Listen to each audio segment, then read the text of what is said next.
दोस्तों शेरों का फेवरेट है दही या रोटी, तो हम उसको दही या रोटी खिलाते हैं।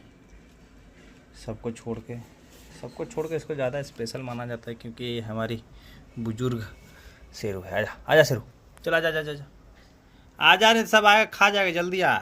भुरुआ आ रहा होगा, बोले जे का रहा होगा। आ उठ उठ उठ जा शेरू, आ आओ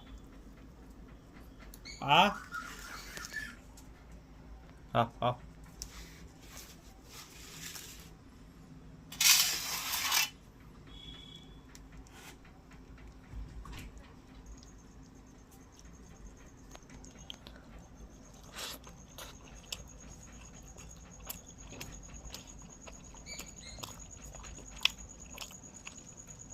बहुत ड्रामा करती है खाना में, बहुत ड्रामा।